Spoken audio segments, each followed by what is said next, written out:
Hello. Cannel? Cannel. Today I'm going to tell you the tortures women and endured in ancient Rome.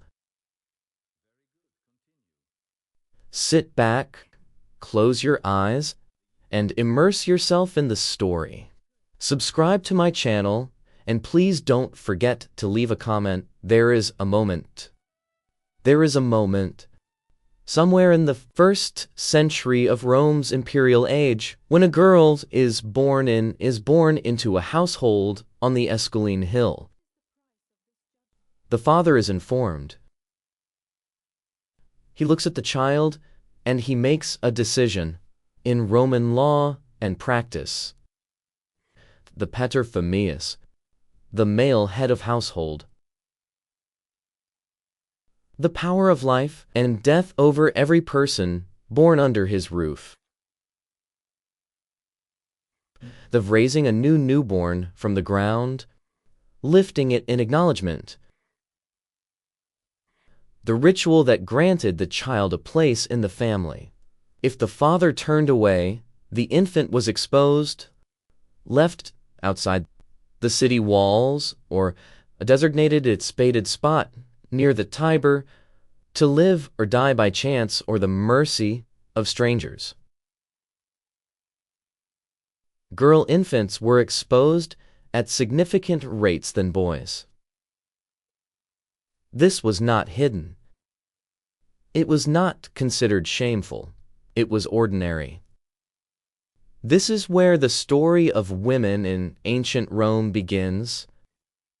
Not with power or beauty or legend, but with the simple, brutal fact that their existence was conditional from the very first breath.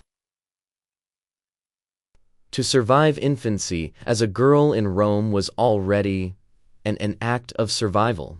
And the women who did survive would spend their entire lives navigating a world constructed entirely around them and entirely without them. They were central to Roman society in every practical sense. As daughters, wives, mothers, workers, priestesses, and slaves. And yet, the legal and political architecture of that society treated them as permanent dependents, permanent minors, permanent objects of someone else's authority.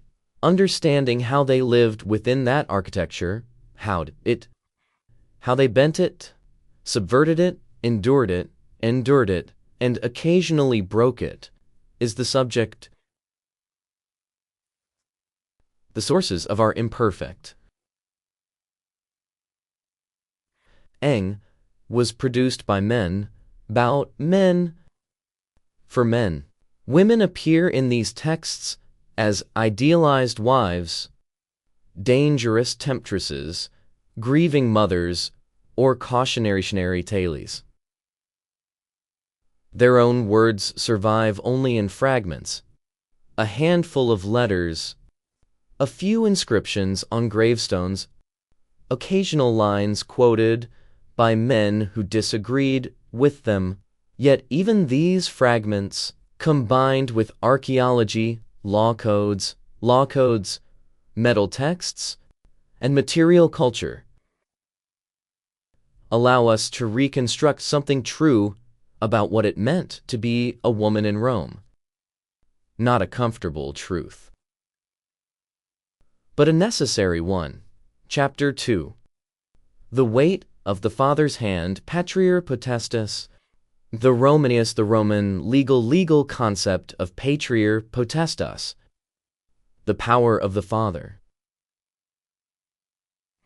was one of the most absolute forms of familial authority in the ancient world.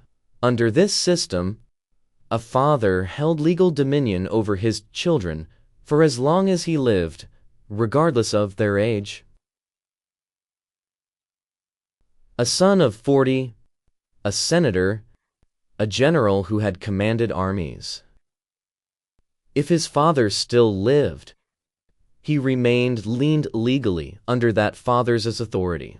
For daughters, the situation was in some ways different, and in some ways more constrained.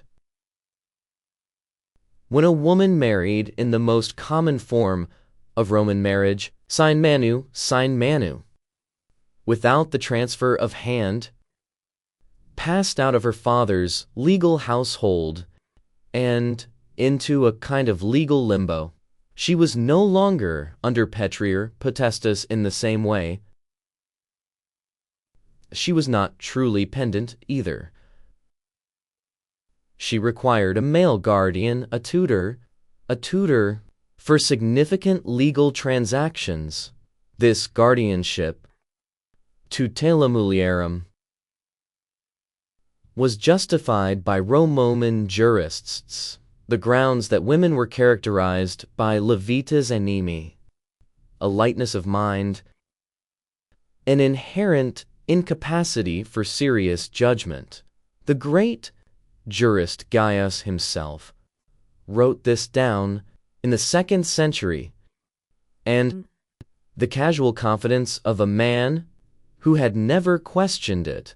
What this meant in practice was that a Roman woman of the citizen class could not, without a guardian's approval, make a will, enter a major contract, manumit a slave, or conduct significant financial transactions.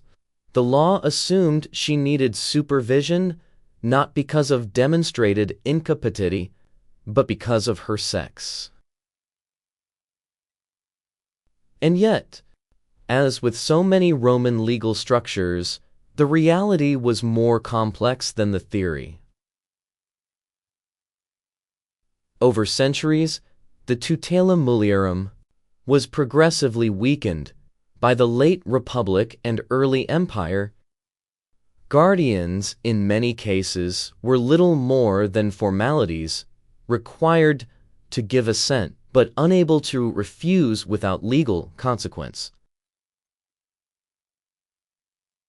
When found ways to work within, around, and occasionally against the system, but the system remained, and its daily psychological weight, the constant reminder that one was not trusted with one's own life, was left to lerf and no physical mark, and no entry in the legal record. Chapter 3: Child Brides and Arranged Marriages. The Economics. Bowman. The Body Row Law set the minimum age for marriage at 12 for girls and 14 for boys. These were not absolute floors. In practice, betrothal could occur far earlier, and girls might be transferred to their husband's household before the legal minimum. The physician Soranus of Ephesus, writing Sinins, Isis, Kul Shiangan Si Filsil Fictually Active Too Young on medical grounds. Noting the physical damage that could result. That he felt it necessary to write this down tells us something about how common early consummation was. Marriage in Rome was not primarily a romantic institution. It was an economic and political one. Families negotiated alliances through the bodies of their daughters. The dowry, the does, was central to every marriage arrangement. A financial toll transfer from the bride's family to the husband that was meant to support the wife during the marriage and be returned to her or her family if it ended in divorce or widowhood. The dower gave women a certain leverage, because its return was legally mandated and practically significant. A man who mistreated his wife risked losing access to her dowry. This was not justice, but it was a constraint. The emotional reality of these arrangements is harder to recover. We have evidence of genuine affection within Roman marriages. Epitaphs in which husbands describe their wives with unmistakable tenderness. Letters between spouses that carry real warmth. We also have evidence of the opposite. Wives who fled, husbands who were cruel. Households in which women endured years of unhappiness with no realistic exit. Divorce was legally available to both parties, and Rome was unusual in the ancient world for permitting relatively easy dissolution of marriage. But the social and financial consequences of divorce fell more heavily on women, and divorced women without a father's household to return to, and without independent resources was in a precarious position. Existed. The practical freedom was something else entirely. Chapter 5: Slaves and Freed Women. The lowest rung account of women in ancient Rome that focuses only on citizen women is incomplete. The majority of people living in Rome at the height of the empire were not freeborn citizens. The slave population of Roman Italy at its peak may have constituted a third or more of the total. Among these enslaved people, women occupied a position of particular vulnerability. An enslaved woman in Rome had no legal personhood.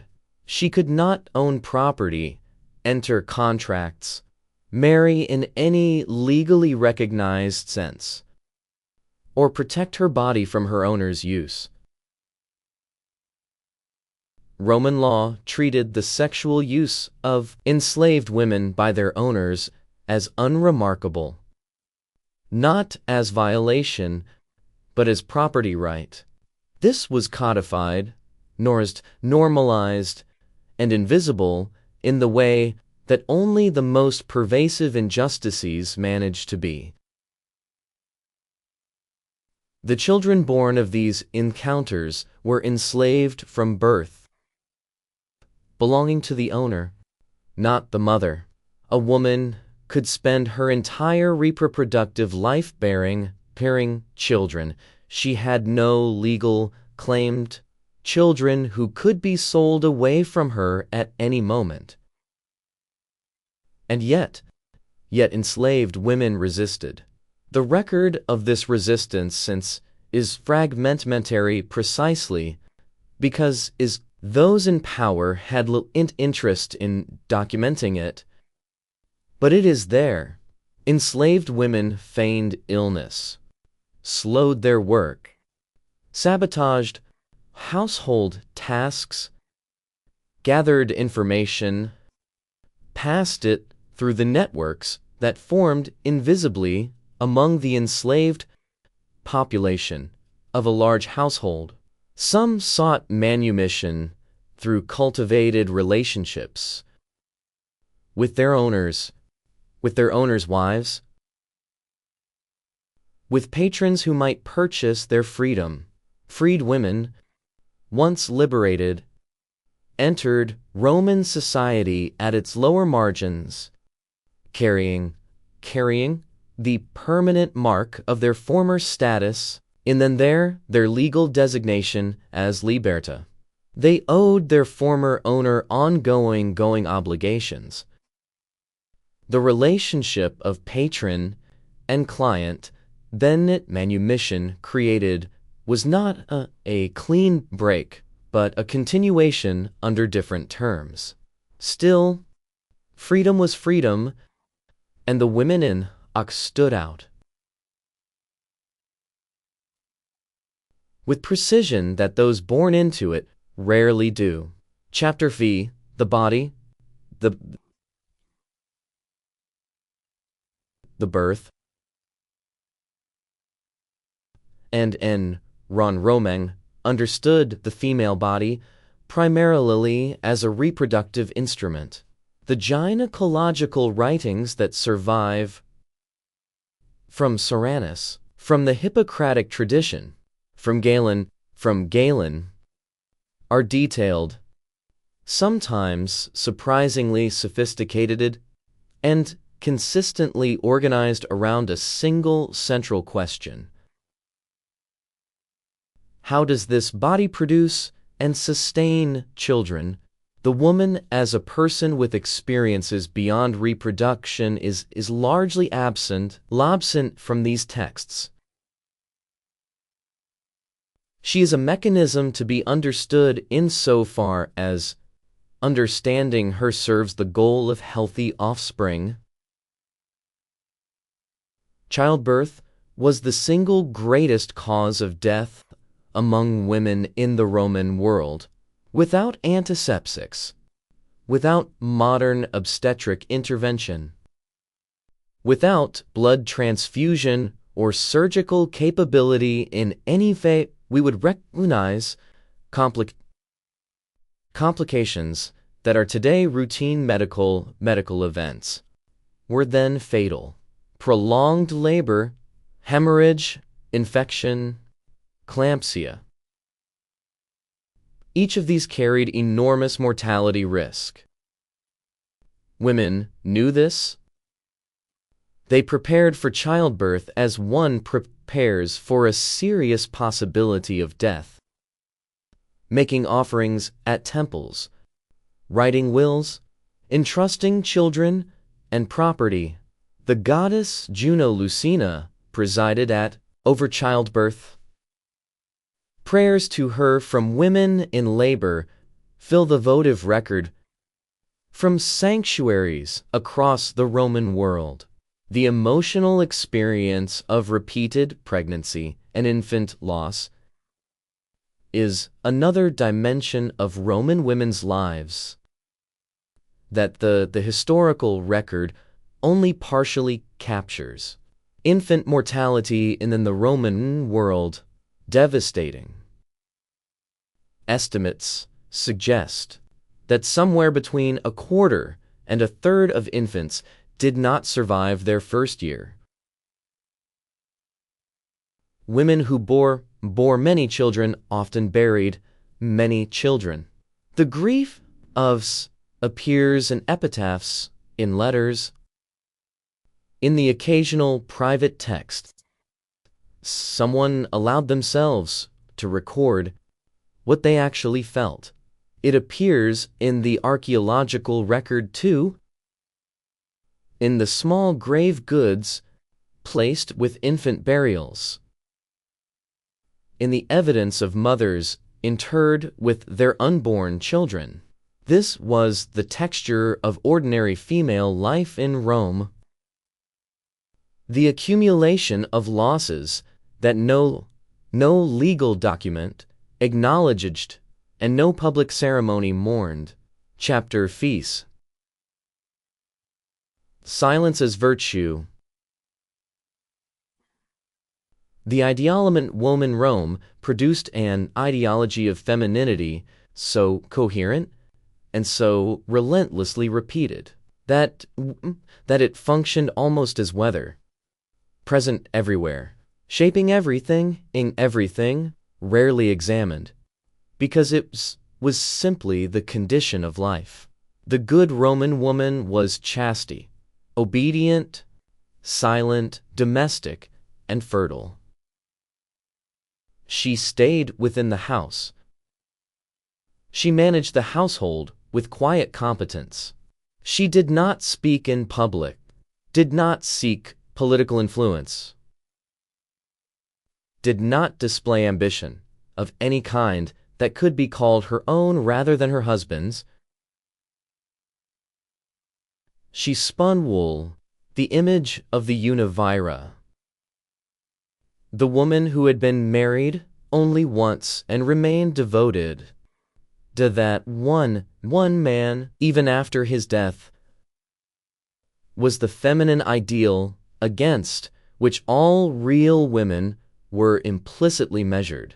This ideology was enforced through literature, through law, social expansion, and through the education or deliberate absence of education that shaped women from childhood. Elite women received more education than their lower-class counterparts. But even this education was constrained by its purpose. A well-read wife was an ornament to her husband, a better conversation partner, a more capable managerial manager of the household correspondence. She was not educated for her own intellectual development. The idea that she might have something original to contribute to public discourse was not merely discouraged, it was conceptually unavailable in the dominant framework. And yet, women wrote, thought, argued, and influenced. The letters of Cornelia, mother of the Gracchi, are among the earliest surviving prose in Latin, and they reveal force and independence. Patronized poets and philosophers in the domestic sphere where their authority was real, if unofficial. They made decisions that shaped the course of families and fortunes. The ideology of silence gisted with the reality of women's continuous, unacknowledged agency. This gap between the image and the reality was not accidental.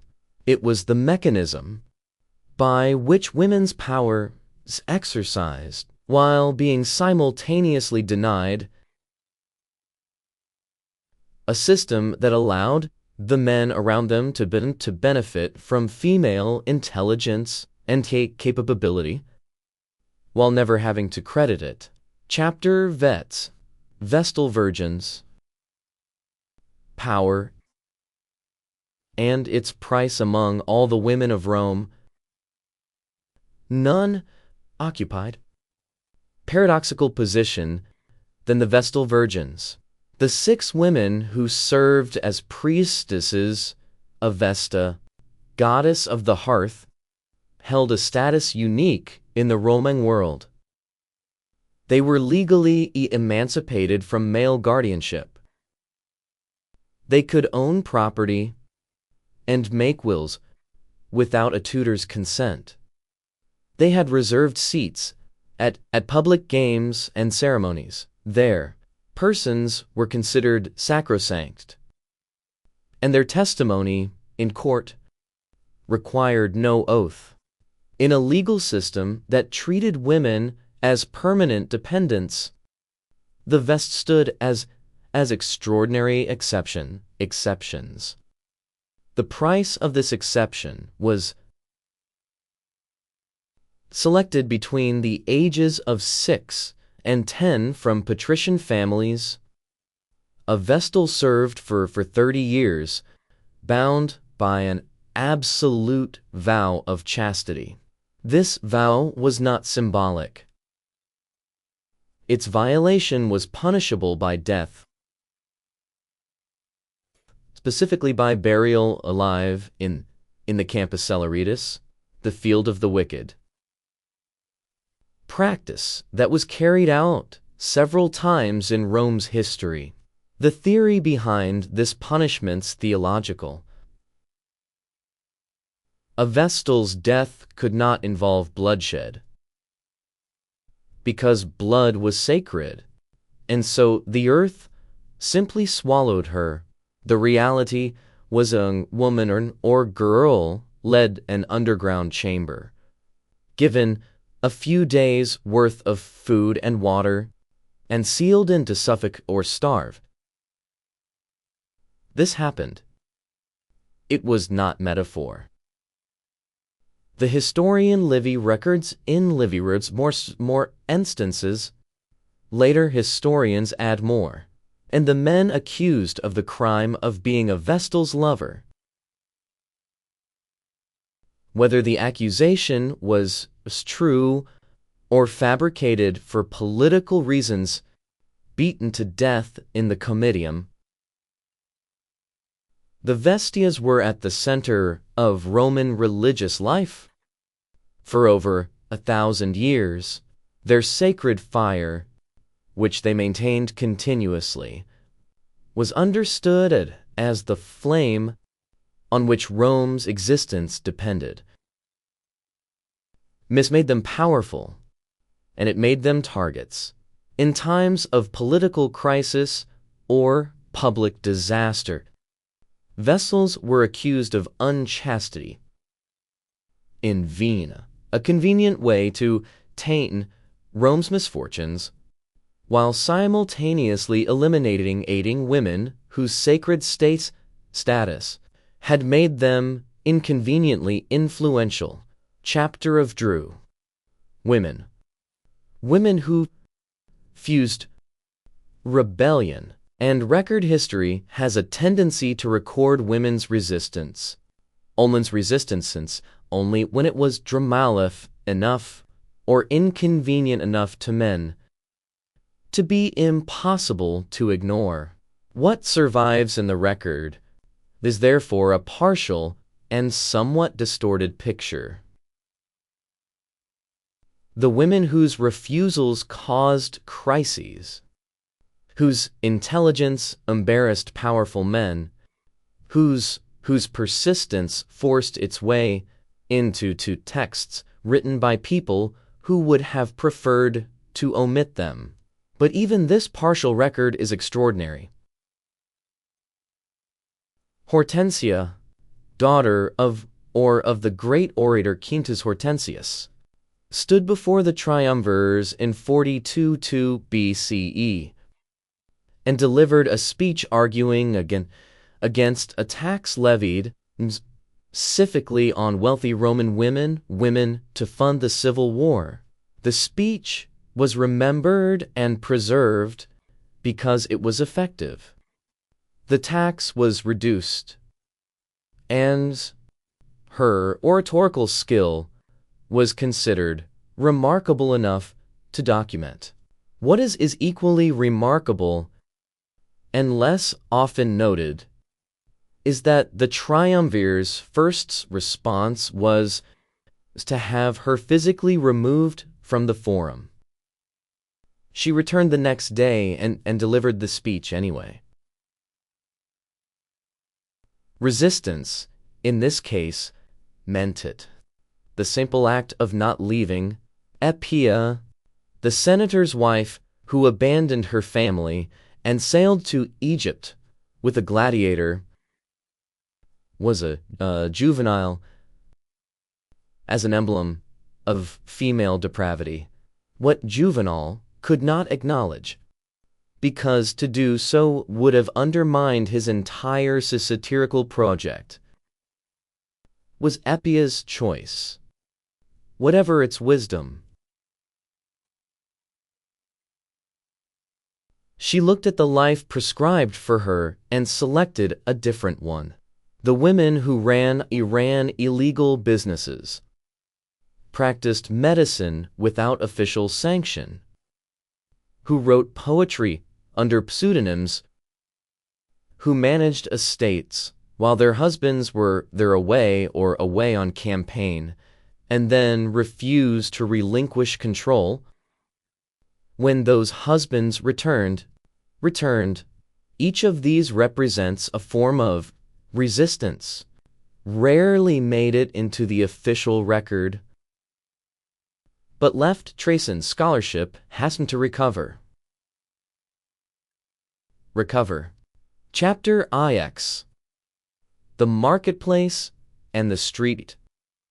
Working women's lives, the ideology of the silent, domestic Rome woman was a class fantasy. For the vast majority of Roman women, who were men, who were not the wives of senators or the daughters of equatorians, Lysulixtrians, life was lived in public space, in the streets and markets and workshops of a working city, because there was no other way to survive. These women worked. They worked in ways that the literary tradition found uninteresting and therefore barely recorded. But archaeology and epigraphy have gradually made visible epitaphs and sharp signs from Paeos Sophia, Ost Rome itself self-documented Wiccan, working as midwives, physicians, textile workers, food sellers, innkeepers, prostitutes, hairdressers, teachers, and merchants. Some of these women owned their own businesses. Some ran on operations of considerable scale. The wool trade in particular shows consistent evidence of female involvement at every level. From the spinning and weaving then women performed, and as a display of virtue, to the commercial production that lower-class women managed as a livelihood. Women in the tabernae, small street-level shops that lined Roman commercial streets, appear in the record as workers, owners, and managers, often in businesses that had been in their families for generations. Prostitution occupies as a distinct and painful place in this picture. Roman law recognized prostitution as a legitimate occupation and taxed it accordingly. That the women who worked in lupanaria, brothels, or independently as meretrices were visible to the state as economic units, while being legally, strictly stripped of the social protections and extended to citizen women. A registered prostitute could not sue for sexual assault because the law considered her consent to be permanent by virtue of her occupation. She paid taxes on her earnings. She had no legal protection for her body. She existed, in the eyes of Roman law, simultaneously as an economic actor and as a person whose physical integrity was of no legal consequence. Chapter X, Grief, Memory, and the inscribed stone. If you want to hear women speak in ancient Rome, go to the gravestones. The epigraphic record. The tens of thousands of inscriptions carved into stone and recovered across the former Roman world contains more female voices than the entire literary tradition combined. Not because the women who appear in epitaphs wrote their own texts. Most did not. But because the people who commissioned these stones, husbands, children, freed slaves, friends, that tell us something true about the women they were mourning.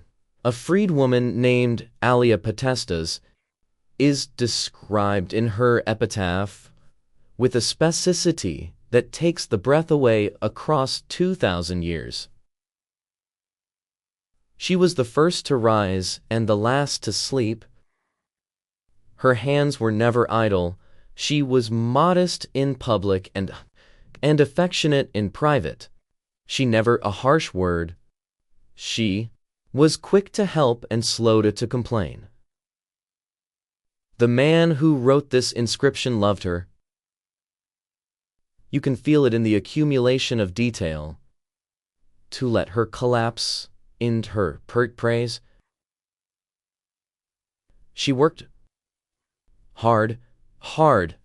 She was kind. She is gone. She is gone. That is what he needed the stone to say. Other inscriptions document women in more formal terms. Recording profession.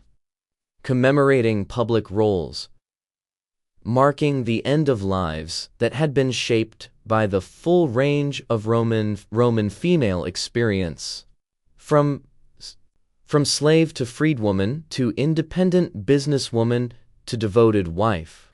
Some inscriptions record grief, so acute it barely resolves it into language. A father buries his daughter and cannot find adequate words. A mother marks the grave of a child who died in the first week of life. A lamif. A woman commemorates a female friend with language that echoes the vocabulary of love. These stones were placed to resist forgetting. They are, in their quiet way, acts of resistance, evidence that these lives mattered, that the people who lived them were seen, that their names at least, if not their stories, outlast the bodies that had carried them. Chapter 2. Power in the shadows. Influence, patramanzurian so in fish and so on was a cult culture, was officially closed to women. They couldn't vote, hold magistracies, serve in the Senate, or command armies. These exclusions were absolute, and they were enforced. And yet the history of Rome is full of love women, shaped political evictness the official record pretends not to see. The mechanism was not revolution, it was proximity. Women who were daughters, wives, mothers, and sisters of powerful men occupied positions that gave them access to those men's deliberations, loyalties, and vulnerabilities. This access was unofficial, undocumented, and real. Livia Drusilla, wife of the Emperor Augustus, is the most example of this dynamic.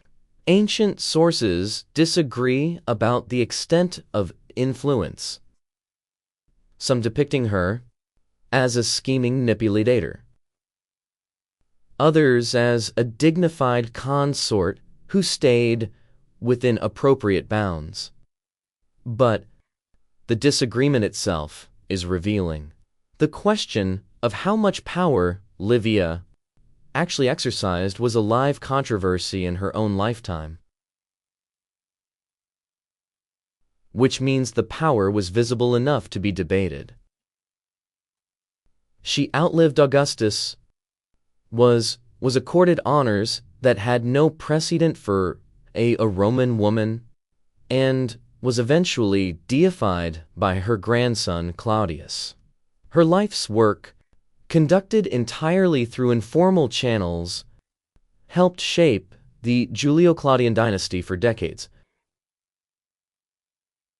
Below the level of imperial politics, the same dynamic operated at every scale. A wealthy widow managing her own estate in the provinces made decisions about land, tenants, loans, and local patronage that determined the livelihoods of dozens of families. A midwife who had delivered the children of half the neighborhood held a form of social knowledge that insulated into no legal document could convey. A freed woman who managed her patron's Hauspondens, knew things about that patron's affairs that he might not acknowledge. Power in Rome was never simply a matter of what the law permitted. It was a matter of what relationships allowed, what proximity enabled, and what intelligence could accomplish when it had no official outlet, and, therefore, very, very good at finding unofficial ones. Chapter Beers, What Survives? Legacy, Continuity. And what the stones remember, we end where we began, not with a trite conclusion, because the story of women in ancient Rome does not have one. The constraints were real, the suffering was real, the losses were staggering in their ordinariness. Girls were abandoned. Women were married before they had language for what was happening to them. Enslaved women had their bodies used without recourse, and their children taken without apology. The ideology of female silence was enforced with such consistency and for such duration that its effects are still legible in the world we inhabit. These softened in the mingling king, Dingalis. And yet, the women of Rome survived, adapted, resisted, created, loved, mourned, and left evidence of themselves in every medium available to them. They inscribed their names in stone. They trained their daughters in skills the law said they should not need. They built networks of mutual support through the informal channels, the baths, the temples, the markets, the neighborhoods that the official world ignored. They found languages for their experience in the gaps between aphasis.